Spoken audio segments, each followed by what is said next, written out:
Sejam muito bem-vindos a mais um episódio do podcast Agiliza. E aqui você conhece pessoas incríveis que fazem coisas incríveis que vão inspirar você na sua vida e na sua carreira.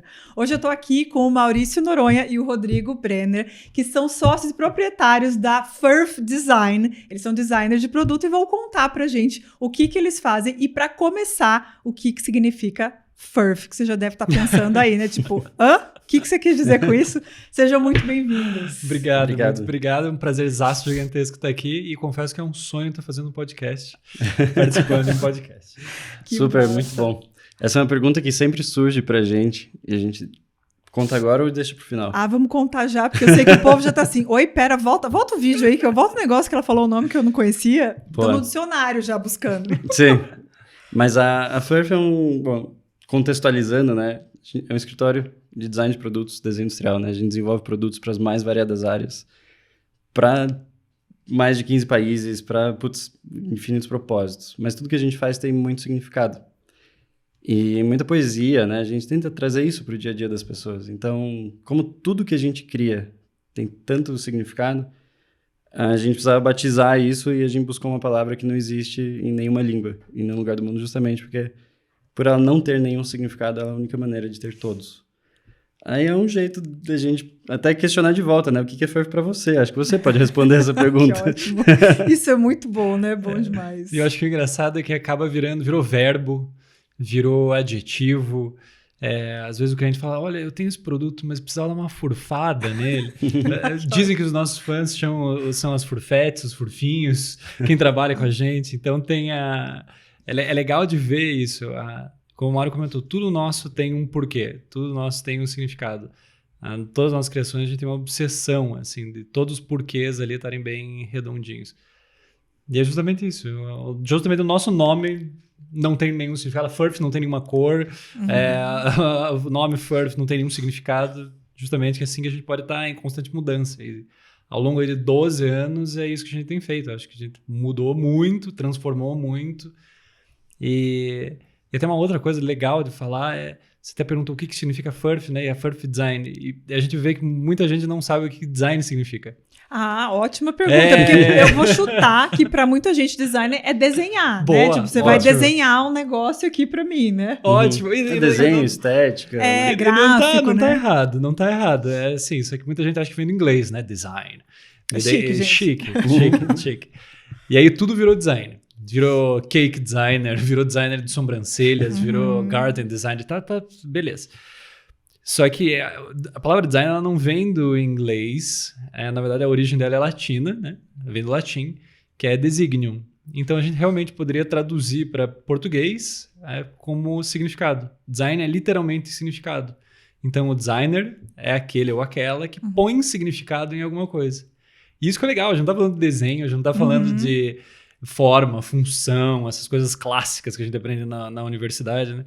Mas a gente está falando de significado. Então, no dia a dia, o que a gente tenta fazer nos nossos projetos é colocar significado nos produtos, nas aulas, em tudo que a gente está criando, é colocar significado. Nós somos colocadores de significado profissionais. Olha, eu acho que colocadores de significado, acho que designer de produto fica um pouco mais legal.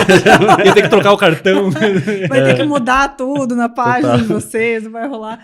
Mas de onde que começou? De onde que vocês começaram? Vocês estudaram design na faculdade? Desde pequenos vocês tinham isso dentro de vocês? Onde que vocês conheceram? Agora, momento história. Da onde surgiu essa parceria? Como é que vocês começaram? Eu acho que isso que a gente está vivendo aqui, pra gente também até numa dimensão maior, talvez um pouco mais poética, Furf é o nome que a gente quis dar para nossa passagem aqui na Terra, sabe? Então, acho que esse encontro que a gente teve na faculdade, a gente se conheceu na faculdade, deve ser provavelmente um reencontro de outros tempos criativos aí, porque, desde pequeno, nem eu, nem o Rodrigo, a gente tem um background de design. Nossas famílias não tem nada a ver, né? A família do Rodrigo é de médicos, dentistas, minha família é de aviadores e minha mãe é comissária de bordo, então, coisas nada a ver. Da onde surgiu, né? Mas desde pequeno vem esse lado acho que dessa sensibilidade às artes de alguma forma, né? Sempre tinha um pouco ali de música, de fotografia, de pintura, de poesia, essas coisas, isso esteve presente, acho que nas Super. nossas famílias. E de alguma forma, acho que isso moldou a gente para, sei lá, crescer e querer virar alguma coisa desse tipo. Então, desde pequeno, o design já veio fazendo parte da minha história, assim, sem querer, querendo. Acho que o Rodrigo, mesma coisa. Mas daí, aqui em Curitiba, que a gente foi se conhecer na faculdade. A gente fez PUC. A gente também estudou na Itália, no Politécnico de Torino. Mas foi... Putz, na época da faculdade mesmo, assim, a gente sempre teve uma ideia de que na faculdade é o momento de ousar. A gente pode arriscar bastante. No pior dos casos, a gente tira um 0. E a gente tirou vários 0. Então, Mas a gente vocês se não formou, eram- então tá tudo bem. Então, pera lá. Então, não eram os melhores alunos da turma, né? O povo já tá respirando mais aliviado. Opa, pera lá. mas era uma filosofia assim de, putz, vamos tirar ou 10 ou 0. Isso quer dizer que a gente vai arriscar. Ou vai ficar incrível ou vai ficar uma porcaria. E a gente tirou vários zeros, mas a gente, enfim, se formou, então acho que a gente tirou mais 10 do que 0. Mas o ponto não é nem esse. O ponto é que, de alguma forma, a gente sempre se destacava. Porque a gente estava fazendo o que a gente acreditava, o que a gente desejava também.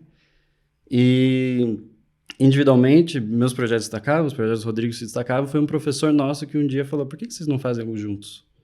E aí a gente fez um projeto juntos, saiu na Business Week, saiu em tudo que é lugar. Isso na faculdade ainda, Foi. esse projeto. E Olha essa só. união Final do aí primeiro foi- ano ali. Primeiro ano. Primeiro ano da faculdade. Gente, primeiro ano da faculdade eu queria desistir. E vocês ganhando coisa saindo na Business Week. Quero saber mais. assim. Mas eu acho que é isso. Até voltando um pouquinho, eu acho que essa parte criativa ela sempre esteve presente na nossa vida, muito estimulado pela família. Mas eu não sei se Freud explica alguma coisa, mas nós somos os caçulas de casa, assim, também. Não sei se Freud explica alguma coisa disso. Mas a gente sempre gostou de montar, desmontar coisas, saber como as coisas funcionam. E essa coisa é realmente lúdica, assim, esse lado de brincar e experimentar coisas diferentes. E aí a gente foi para a faculdade, eu acho que tanto eu quanto o Mauro, a gente queria desenhar carro no começo, né? O grande sonho aí de quem entra em design de produto, 99%, não sei hoje em dia como é que tá, mas é desenhar carro, e para design automotivo. Só que quando a gente vê o que o designer pode fazer, logo nas primeiras aulas ali, a gente vê um leque ali de possibilidade gigantesco. Então, abraçando esse mundo de coisas diferentes que davam para fazer, a gente começa a conectar, começa a costurar. E como a Mauro comentou, a gente sempre gostou de arriscar na faculdade, começou a fazer projetos juntos, a gente começou a ver resultado. Acho que uma coisa importante de dizer também, por exemplo, meu irmão é médico, cirurgião. Nossa, nunca vi alguém estudar tanto na vida. E na faculdade de medicina, no primeiro ano de medicina, você não pode falar, olha, eu sou um ótimo aluno, eu posso operar o seu cérebro? E, tipo, Que por bom mais que que não você seja pode, né, muito... gente? Vamos combinar que é uma coisa boa aí? Exato, pessoal, vamos Não, vamos manter isso. Mas em design de produto, o que a gente faz no nosso dia a dia? Basicamente, a gente vende os nossos produtos, desenha para empresas e outros clientes para comercializarem produtos físicos, né? Quando a gente fala. Então, vai desde uma cadeira até produtos malucos, que a gente pode falar mais aqui. Mas logo no primeiro produto a gente via que a gente desenvolveu, no primeiro ano da faculdade, a gente desenvolvia um projeto de produto que estava pronto. E desculpa, trocadilhos à parte, eu tenho 4 sobrinhos, então eu tenho muita piada de tiozão. Mas em vez de a gente via que em vez de ganhar nota, a gente queria ganhar notas, né? Então a gente via que logo nos primeiros projetos a gente viu os resultados que deu. Saiu na Business Week, depois a gente fez outros projetos juntos, um deles foi um móvel. E a gente literalmente bateu numa loja, literalmente, assim, tipo, literalmente mesmo, assim, essas histórias que a gente escuta, né? A gente bateu, colocou a cadeira no carro e foi. Era o primeiro protótipo. Não marcamos nada com ninguém, era uma época, uma loja que a gente queria vender aqui em Curitiba. E os planetas se alinharam, que estava tendo uma reunião de alguns dos gerentes dessa loja. A gente, tipo, sabe quando a música para, assim, tipo... E chegou a gente, gostaram, começou a comprar e, cara, foi tudo muito orgânico e sempre tem sido muito orgânico, isso que é legal. A gente, claro, a gente gosta de catalisar as coisas e fazer as coisas que vão acontecerem mais rápido, mas foi muito natural, nossa trajetória inteira sempre foi muito natural, assim, e tem sido natural. Em 12 anos tem sido muito natural, muito livre, a gente catalisa muito, a gente trabalha muito, a gente acredita muito no que faz, mas sempre foi muito natural, a gente nunca forçou a barra ou fingiu ser alguma coisa que a gente não é. Sim, Eu acho que tem alguns pontos que... Desculpa. tem uns pontos muito que a gente vai percebendo que se repete, assim. Mas desde esse comecinho a gente sempre teve muita fé naquilo que a gente estava fazendo, no sentido de acreditar mesmo, né? Confiança no que vocês estavam, no diferencial que vocês estavam trazendo, né? Que não era assim, será que estão só dando risada para agradar a gente? E ao mesmo tempo a gente também sempre teve muita paciência, porque a gente percebe que as coisas levam mais tempo para se concretizar, mas elas acontecem. E acho que a mais importante é que a gente sempre foi muito cara de pau. Então, desde o começo, assim, pegar isso e bater na porta, sabe? E tentar, tipo, putz, tem tudo para dar errado. E daí? Às vezes é nessa que dá certo, sabe? Então, desde sempre, assim, a gente sempre tomou atitudes ou iniciativas que talvez fossem muito improváveis de dar certo. Mas a gente pensava, e se der, né? Pode ser até meio clichê isso, mas é meio que uma combinação, assim, acreditar que pode dar certo e ter a cara de pau de tentar. E não parar nos filtros, né? Porque às vezes eu vejo que as pessoas, elas sabem que o que elas fazem é legal, elas têm retornos, né, de feedback das pessoas. Poxa, olha que bacana, olha que diferente, olha que interessante, por que vocês não trabalham juntos? Mas aí a pessoa, por outras barreiras que ela tem, ela acha, mas eu, no caso, eu não terminei a faculdade ainda. Mas eu sou muito novo.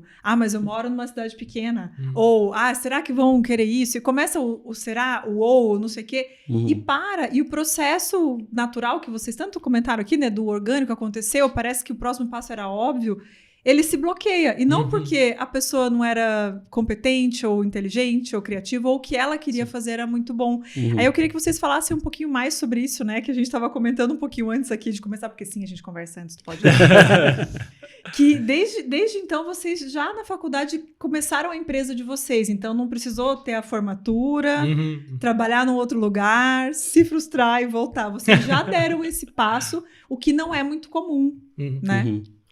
Mas então, eu acho que tentando sintetizar muita coisa, é isso que a gente faz no nosso dia a dia, a gente tenta sintetizar ideias complexas em simbologias, né? Mas tentando sintetizar, uma palavra assim, que acompanhou a gente desde sempre, uma atitude, na verdade, é abertura. É abertura e transparência. Assim.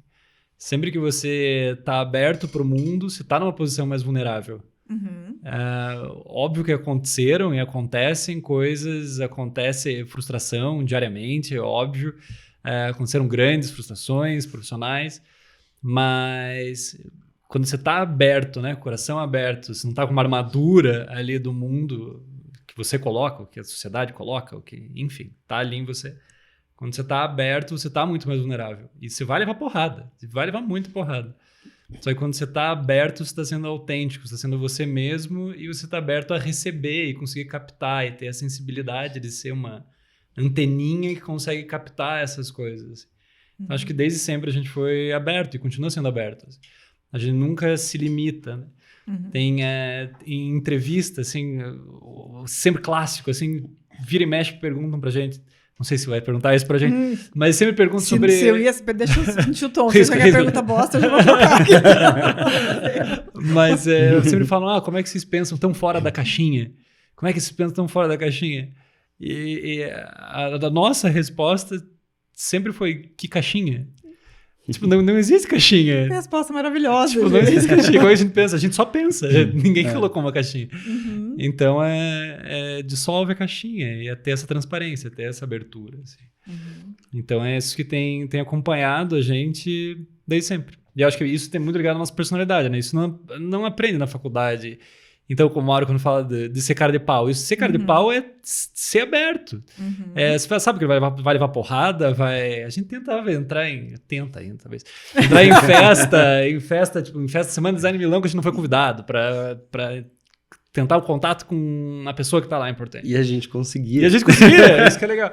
Então, peraí, que tem festa, povo, tem gente que entra em festa de casamento, tem gente que entra em balada, vocês vão pro, tipo, salão. Mas aqui é um contexto profissional. Vou conhecer o povo da cozinha pra ver se eu consigo entrar aqui. Alto nível. Não, mas esse é o ponto, a gente continua entrando na balada também. E a gente entrou muito em festa penetra. Entendi, gente. Eu acho que é uma combinação disso com uma ingenuidade boa, sabe? Uma ingenuidade no sentido muito positivo de acreditar que pode dar certo. Sabe, eu vejo tanta gente que, tem tudo para dar errado. O mundo mostra que não é assim. Ninguém nunca conseguiu, ou qualquer coisa assim. Não, por que, né, que esse caminho é o certo? Então, por que não pode ser outro?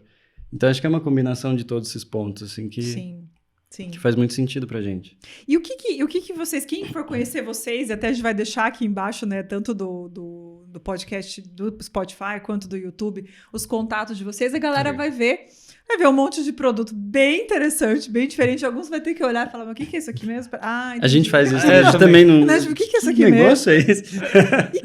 E se vocês pudessem descrever pra galera que tá assistindo a gente aqui, como é que é o produto de vocês? Qual que é a pegada? Ou se vocês puderem trazer um dos exemplos, talvez do que mais destacou, ou do primeiro que destacou de vocês, só pra galera, antes de ir lá pro site de vocês, segura aí, termina de assistir o episódio, depois vocês vão, pra entender o que tem de diferente, o que a Furf faz de diferente de outras agências, de outras pessoas que fazem design de produto. Legal. Boa. Acho que dá pra tentar sintetizar, mas tentar contar mais de um produto. Assim. Boa.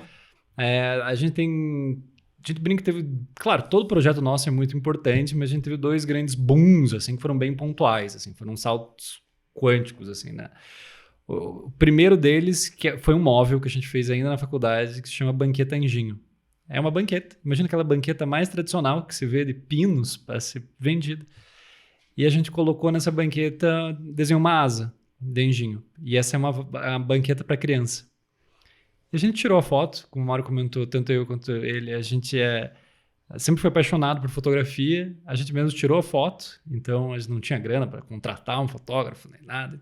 Isso são parênteses muito rápido, né? Mas isso também é um ponto que as pessoas pensam, mas tem tantos empecilhos, um deles às vezes é dinheiro. A gente nunca teve dinheiro no começo da história, né? Então a gente foi fazendo o que dava com o mínimo que a gente tinha alcance naquela época. Mas foi um passinho que abriu umas portas, outro passinho que abriu outras portas, e foi uma escadinha gradativa, assim. O que tem na mão? Deixa eu usar o que tá aqui. Exatamente. Não, e tem muita coisa que dá para articular, assim. Então, a gente fotografou essa banqueta, que a poética dela é para pais e mães que acreditam que seus filhos são anjinhos. Por mais espoleta e diabólicos que sejam as criancinhas, quando ela está sentada, desenhando ali, o pai, a mãe, o avô, a avó olha e fala, é meu anjinho. Então a gente materializou uma crença, né? E é um produto que ele só se completa quando ele está em uso. A asa não é da cadeira, a asa é da criança que está usando.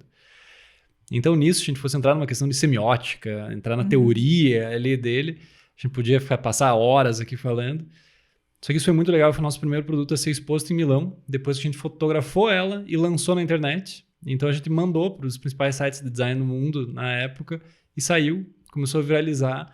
Isso que foi muito legal. O bom projeto, tanto o especialista em design, tanto é que uma curadora da Semana de Design em Milão convidou a gente para expor, quanto as pessoas que a gente via no Facebook, né? As pessoas nem estão usando mais tanto o Facebook, agora é Threads que está na moda, mas a gente via ele circulando bastante também no Facebook e a galera mais humilde, assim, compartilhando. Não é uma pessoa erudita, estudiosa do design, aquela que...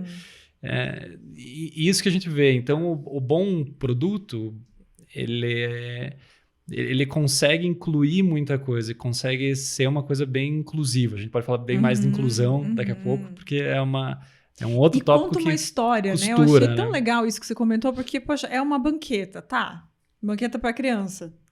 Tá. Exato. Mas tem uma história atrás disso, não é Super. qualquer coisa, né? Então, quem olha aquilo se emociona, se empolga, se Super. inspira, porque vem um produto com significado, não Exato. é só um Exatamente. produto, né? Que massa. E a gente brinca que a gente é especialista em não ser especialista, porque ao longo desses anos a gente desenvolveu uma metodologia criativa própria que a gente usa isso para criar qualquer coisa. Então, da mesma maneira que a gente cria uma banqueta, um móvel, uma cadeirinha para uma criança, para um anjinho, a gente cria também uma capa de prótese de perna. Acho que é legal contar até um pouquinho da Confetti. Mas só... Rapidinho.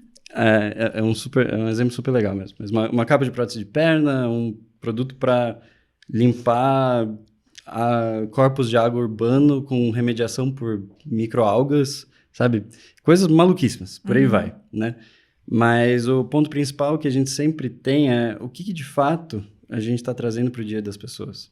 Como que a gente pode deixar ele um pouco mais leve, um pouco mais poético? De alguma forma fazer o coração da pessoa sorrir. sabe? Então, o ponto de partida, ele é muito mais intangível. E quando a gente entende o que é que a gente está trazendo de verdade, para materializar isso fica muito mais fácil. A gente já consegue direcionar para onde que vai. Então, independe do produto. O produto, ele é meramente um veículo que vai trazer esse significado muito maior. Né? Então, isso pode ser tanto em objetos, né, em produtos, mas pode ser, por exemplo, em cursos, né, que a gente também faz nossos cursos de design, ou música, ou por aí vai.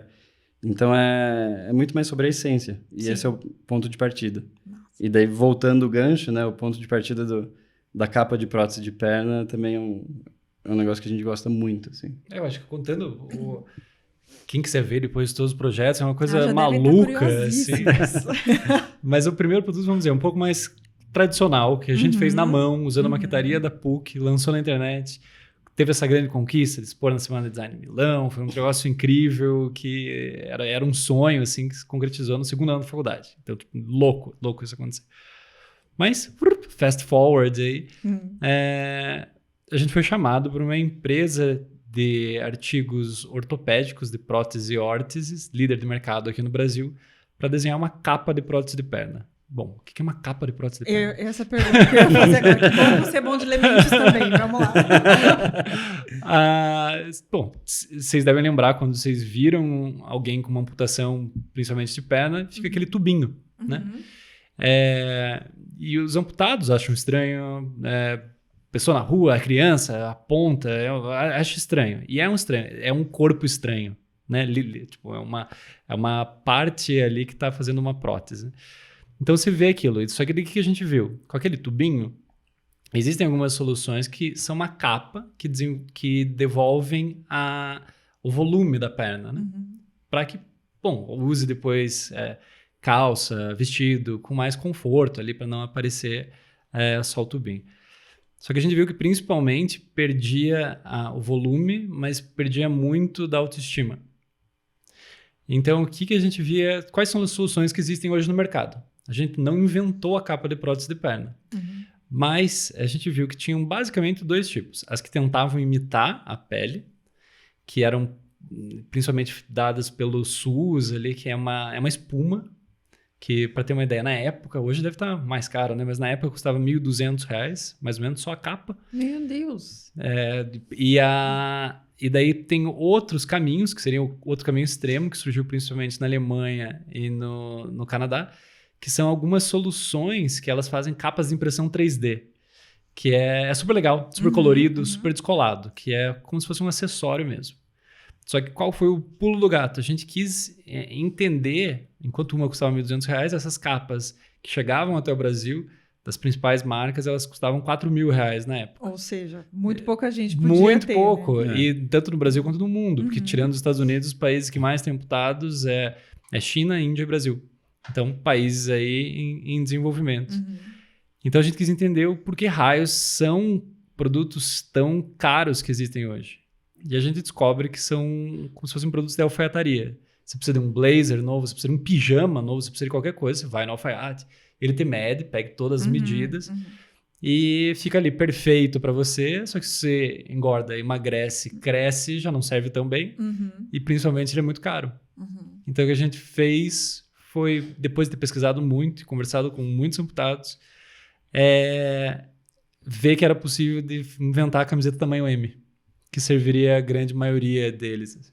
Então, no começo do projeto, a gente, sabendo que não é uma realidade nossa, né, a gente teve que conhecer, mergulhar nessa realidade para tentar entender né, melhor o que é isso. Então, conversando com os amputados, convivendo ali, a gente percebeu que era um projeto que não era de uma capa de prótese, qualquer material que fosse. E geralmente não importa tanto, né, o material em si, mas sim era um projeto de autoestima. Então, pensando nisso, a gente pensava, cara, como que pode ser tão caro? O ideal seria que fosse de graça isso. Se pudesse ser de graça para as pessoas não terem que comprar alguma coisa que ajude na autoestima, melhor. Sim. Então, com isso, de fazer uma camiseta tamanho M, né, uma capa de prótese de perna, que é um tamanho único, que serve para o maior número de pessoas, pode fazer um ajuste mínimo ali, só para ficar 10 de 10 para cada um. A gente conseguiu produzir ela em massa e o custo dela, o preço dela é 10% do que existia no mercado na época. E isso, aqui no Brasil, a gente conseguiu inserir no SUS. Então, aqui ficou de graça para as pessoas. Que massa. E que era o propósito final, né? Era um projeto de autoestima. Era isso que importava. Sim. Materializar isso através do design foi um dos caminhos. Que máximo. E foi esse o projeto que destacou vocês na Forbes? Foi nesse momento que vocês foram chamados para fazer o primeiro TED Talk de vocês ou não? Porque isso realmente, poxa, é de um grau de profundidade tão grande, de uma sensibilidade tão grande, de uma empatia tão grande com quem vai usar, que vai muito além, acho que do que se pensa sobre design de produto. Design de produto é tudo, né? Que vocês comentaram, mas, poxa... É um nível de humanização tão profundo. E esse foi o projeto ou teve outra coisa? É uma combinação de fatores. Inclusive, você falou uma palavrinha que a gente gosta muito, de humanização. E o design ele pode ser uma ferramenta para humanização. Né?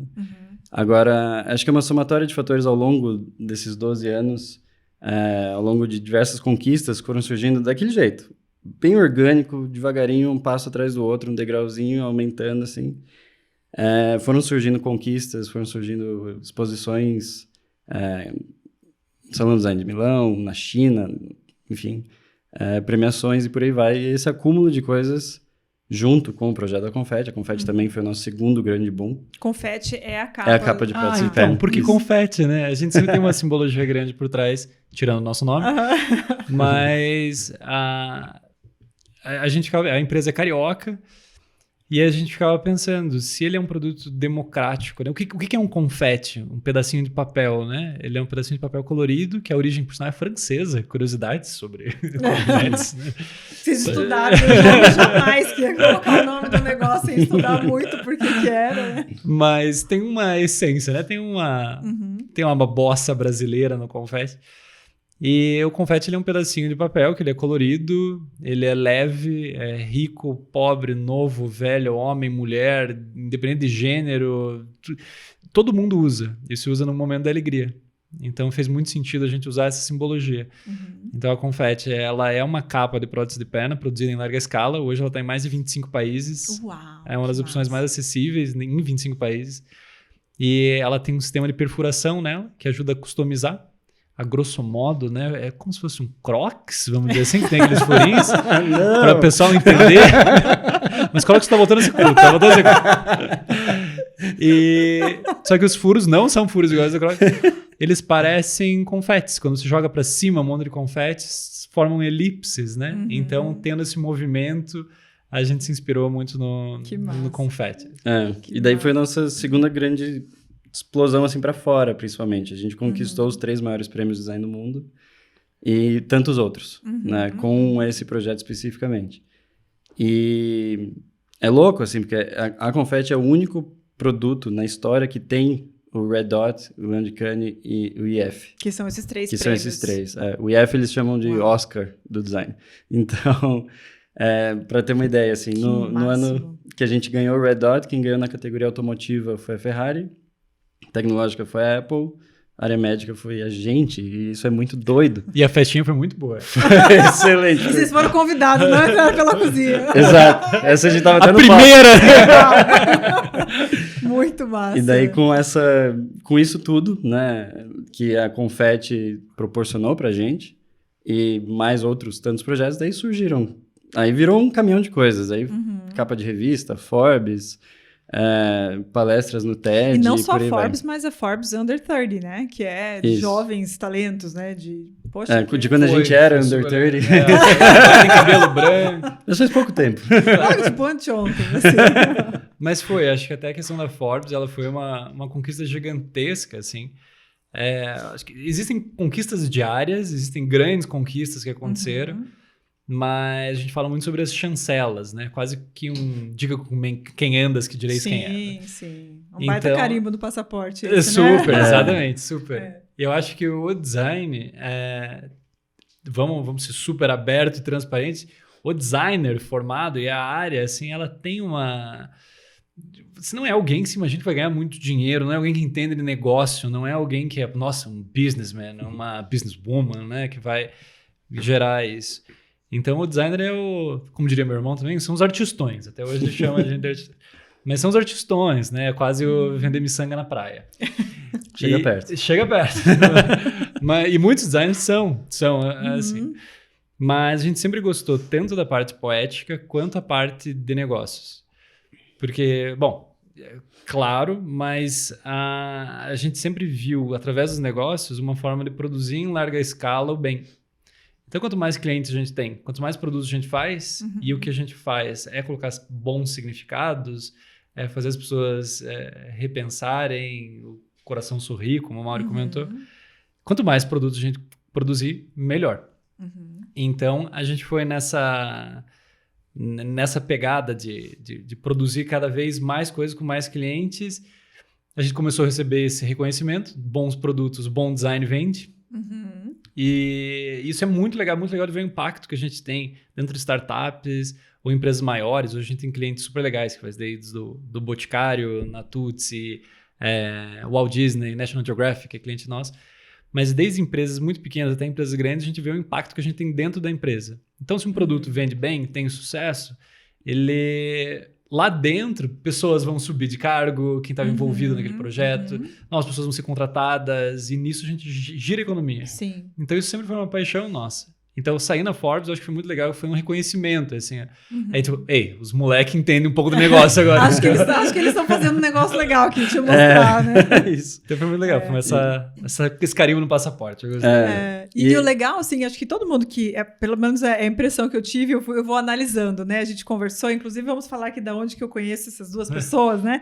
Mas conversando com o Maurício, ele falou, tá aqui o meu site, dá uma olhada. E quando abre o site de vocês, tem uma lista gigantesca das premiações de vocês, das conquistas de vocês.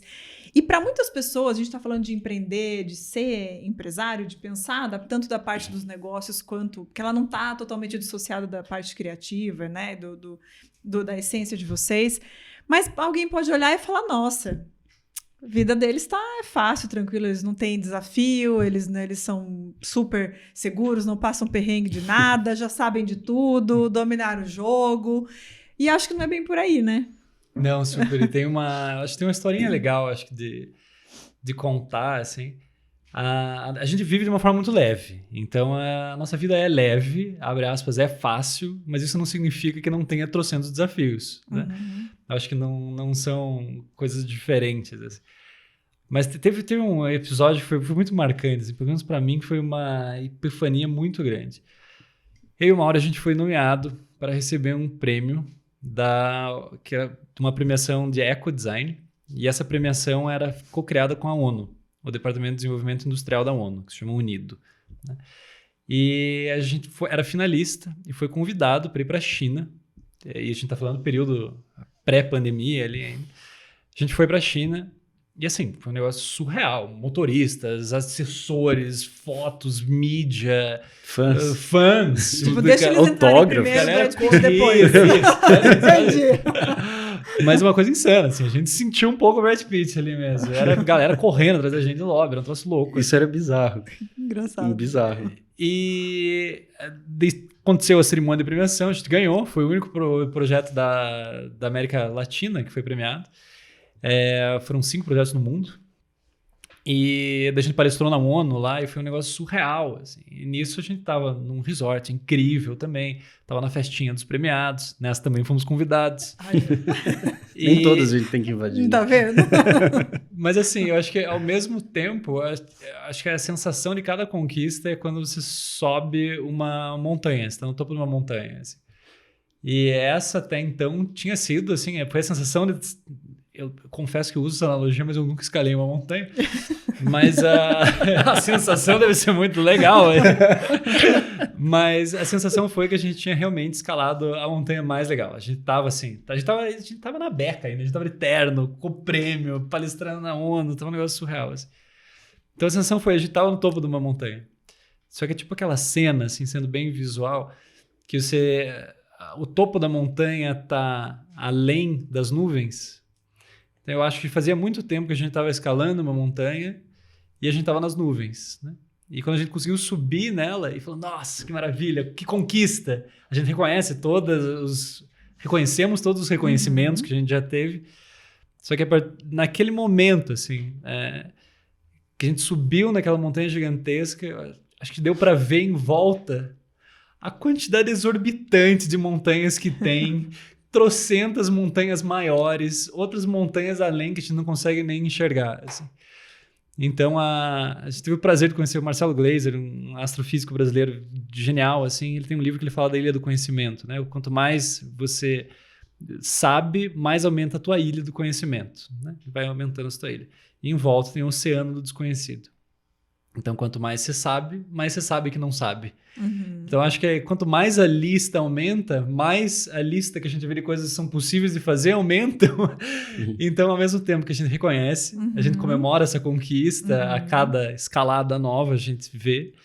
Só que mais coisa a gente vê que dá para fazer. Mais vê que quanto mais poder a gente recebe, vamos dizer assim, quanto mais reconhecimento a gente recebe, mais a gente quer fazer e sente que dá para fazer e... É quase um sentimento de potência e impotência. Esse é um paradoxo, assim, muito grande.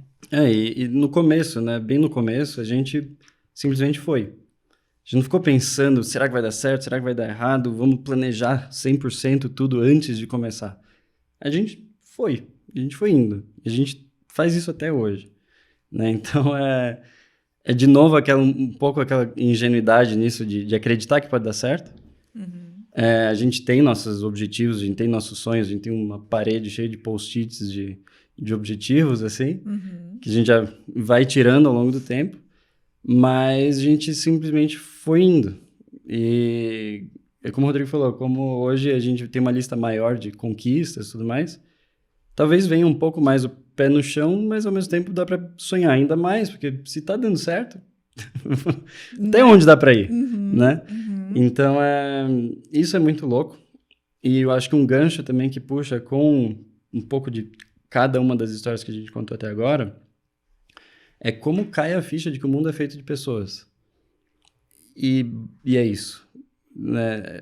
Quando a gente quer conquistar o Salão Design de Milão, não é o grande evento e tudo aquilo. É uma pessoa que a gente precisa conhecer que abre essa porta. Que se dá ok, é uma. Né? É uma. Sim. Né? É desenhar alguma coisa para o National Geographic, é uma pessoa, né?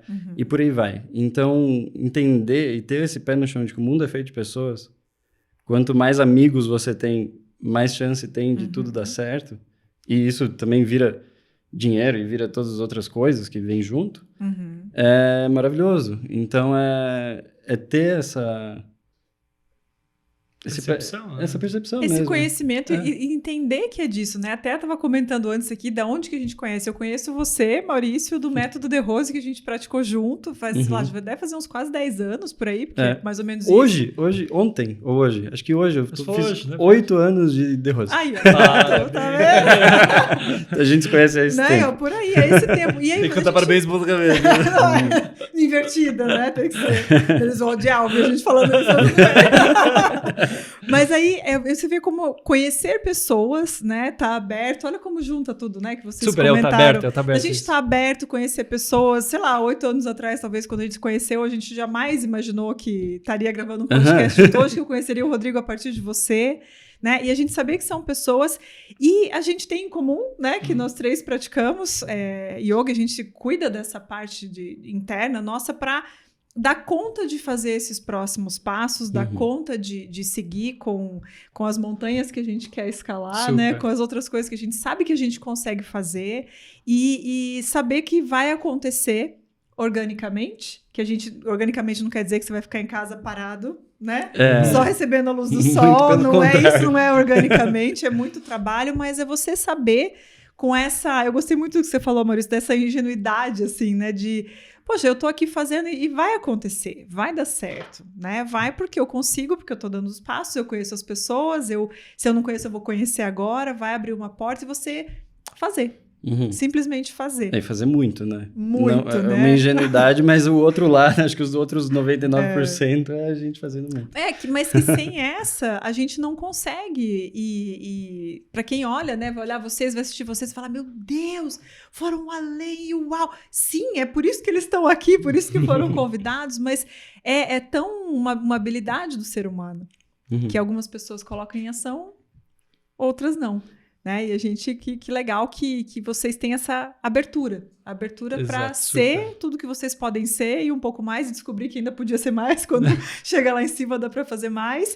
O que me leva para a nossa pergunta de óbvio, né? Qual que é o próximo passo de vocês? Qual é a próxima montanha que vocês estão querendo escalar? Qual que é a próxima conquista que vocês têm aí em frente? Bom, acho que é ótimo, né? É o que a gente imagina de... A gente sempre está querendo expandir em todos os sentidos, assim, né? Tá fazendo uma analogia a yoga, então você pode... Mas e a Furf a gente quer abrir ela fora do Brasil, como a gente tem clientes fora, ali também a gente tem planos para isso. Mas eu acho que existem conquistas no dia a dia, assim. Eu acho que a cada ano que a gente consegue lançar um projeto mais desafiador, que as pessoas vão falar que vai ter um sucesso comercial, pra gente isso é incrível. Esse ano a gente acabou de lançar uma urna funerária feita de micélio. O que é micélio, gente? Micélio é uma parte do... normais aqui, assim. Então, a gente fez um projeto junto com uma startup chamada Mush, é uma startup super legal, e ela trabalha com micélio. O que é micélio? Micélio é uma parte do fungo, é a parte branca do fungo. E para ele crescer, ele se alimenta de matéria orgânica. Então, quando você coloca alguma sobra de alimento, ou sobra da agroindústria, por exemplo, e micélio junto, o micélio funciona quase como uma cola que cria um material novo. E quando você coloca esse mix dentro de algum molde, ele cresce até ficar daquele tamanho, como se fosse um crescimento de um plástico. Assim, para visualizar, assim. É quase um isopor, assim. Só que completamente natural. É literalmente natural, né? Natureza. O fungo é completamente biodegradável, no descarte ele vira um fertilizante, então é um dos materiais mais sustentáveis que tem hoje. A origem é super renovável também, então a natureza ela é muito mais inteligente que o ser humano e ela, tá em constante... A gente faz parte da natureza, obviamente, né? Mas a natureza ela é muito mais inteligente que o ser humano, só que o ser humano ele é muito criativo. Então, quando a gente une essa inteligência da natureza com a criatividade humana, a gente consegue desenhar um futuro desejável. Assim. Então, esse é um dos materiais mais sustentáveis hoje no mundo, biodegrada, não causa impacto ambiental quando é jogado. Então, a gente criou essa urna funerária que teve um impacto muito grande, está à venda em várias funerárias já, é muito louco. A gente brinca, mas é verdade, é o último produto da Furf que eu quero usar e eu quero demorar muito tempo para usar esse produto. É o último que você poderia usar. Não sabemos. Não sei. Não se barra, não sei, porque calma. Mas até voltando um pouquinho, você comentou uma coisa que eu gostei. Essa coisa é muito ligada ao movimento, assim.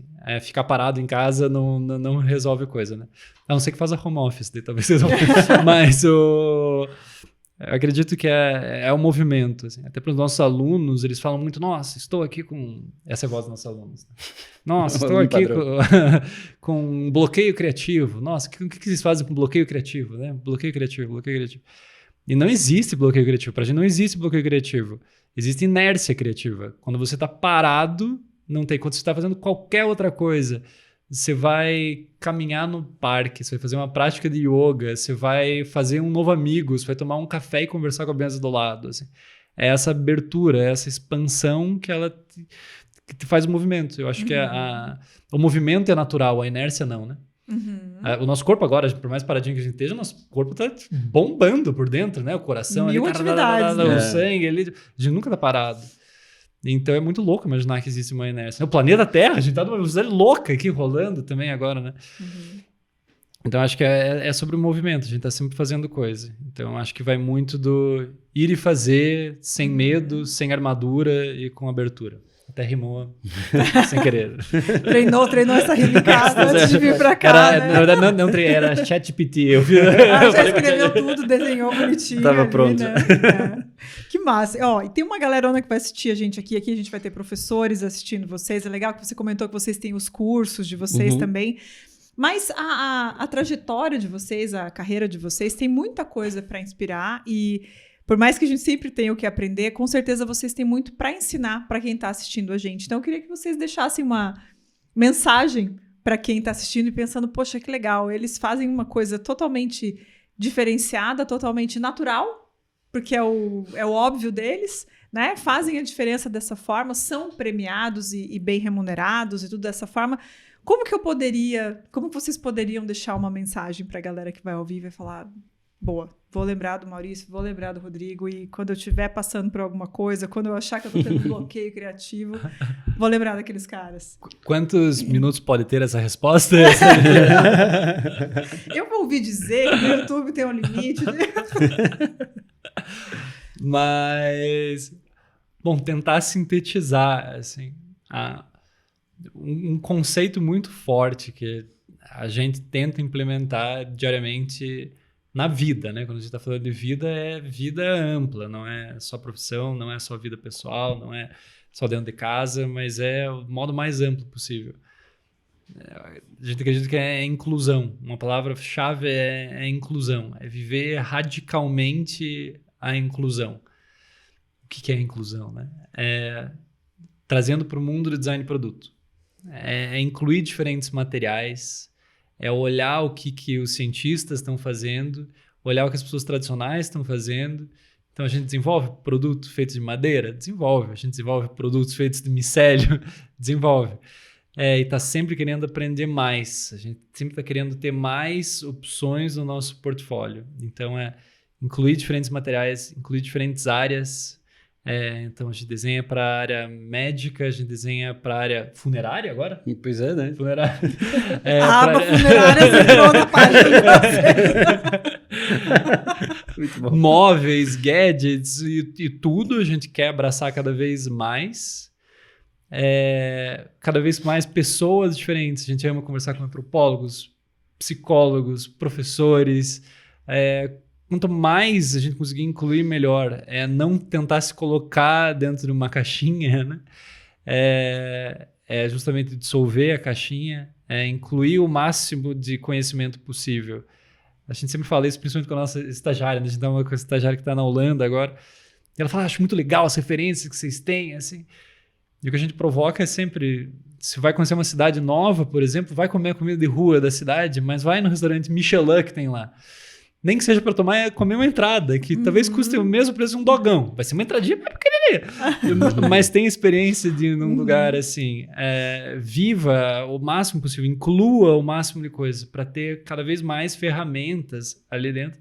E, claro, implementar isso. E nisso tudo, bom, viver radicalmente a inclusão, ou seja, não excluir nada. Acho que isso que é o importante, nunca excluir as coisas. Mas viver abertamente com leveza. E daí isso tudo flui. Essa coisa da humanização, da empatia. Na essência, a gente é bom, né? Eu acredito nisso. Acho que todo mundo nasce bom, talvez a vida desvirtue. Não. Mas quando a gente olha para a nossa essência, quando a gente olha para a gente fazer o que a gente faria, independente de outras coisas, a gente acaba fazendo bem. A gente acaba criando de forma autêntica. A gente acaba criando de uma forma que a gente sinta tesão em estar fazendo o que está fazendo. Sim. E é uma coisa que eu sempre falo para os professores, assim, né? Não tem contraindicação. Ensinar alguém não tem contraindicação. Não existe efeito colateral negativo para um professor que ensina uma outra pessoa, né? Aquilo que vocês comentaram no começo. Poxa, cara, não é um cirurgião que vai operar o cérebro de uma pessoa, né? O que você vai fazer vai ser legal. A vida da pessoa vai ser melhor a partir disso. Até se perguntou o nosso próximo objetivo é operar o cérebro de alguém. Vamos acabar então esse podcast, agora acabou, né? Mas é muito isso, assim, isso de buscar referências é maravilhoso, porque você vai ampliando a tua consciência de vida também, né? E isso traz também para um equilíbrio, que eu acho que quanto mais conhecimento você tem de diversas áreas, você consegue atribuir o que é melhor para você. Então, por mais que, beleza, a gente é muito focado no que a gente faz na Furf. E essa coisa de vida de trabalho, vida pessoal, tudo mais, são coisas separadas. A gente já teve uma fase que a gente não separava e era só uma coisa. Acho que tem sombras, né? Tem sombreados, digo, né? Tem uma certa separação, mas também tem uma certa junção. Mas para estar criativo, você tem que estar saudável. Então, cuida da tua saúde, né? Faz isso, se alimenta bem, faz um exercício, esteja em movimento, pratica um yoga, né? Dorme bem, se alimenta bem e tudo mais. Agora, mas também viaja, conhece o mundo, né? Se acrescente referências para você. Então, acho que é manter a máquina girando redondinha, assim, sabe? Estar em movimento, mas cuida para não descuidar de você, né? E acho que estando assim, né? Cabeça boa mente boa, energia boa, tudo equilibradinho, tem uma coisa que a gente estava falando antes aqui, né? A gente meio que vive num mundo cor-de-rosa. É uma fantasia, assim, porque tá tudo bom, tá maravilhoso. Mas a gente escolhe estar nesse meio. Tem muita coisa ruim acontecendo no mundo? Claro que tem. Mas a gente tenta sempre ficar nesse ambiente que pra gente é muito bom, é muito leve, acaba sendo muito criativo também. Não só criativo em termos de design, mas em criativo de, né, viver uma vida mais leve, assim. Então, acho que isso é um ponto muito, muito valioso, assim, pra gente também. Concordo plenamente com você. Nossa, totalmente. Porque sem essa base, todo o resto não acontece. Super. Exatamente. Né? Então, pra gente poder viajar pra cidade do lado da nossa, a gente tem que estar minimamente Saúde. bem, né? Então, para ir comer na feirinha da cidade do lado, que Até seja... para fazer o bem para os outros, Exato, você tem que estar bem primeiro. Exato. Né? Então... É isso mesmo, concordo totalmente. Eu tenho certeza que a galera que está assistindo a gente aqui já está desesperada para conhecer mais de vocês. Muito obrigada, que delícia de papo. Daria para a gente ficar o dia inteiro ouvindo os causos de vocês aqui. E já vou fazer o convite para um próximo episódio para a gente contar mais. Muito obrigada, gente. Contem todos com a gente está super aberto também. E obrigado. Obrigado mesmo. Muito obrigado demais. Até a próxima. Até a próxima. É isso.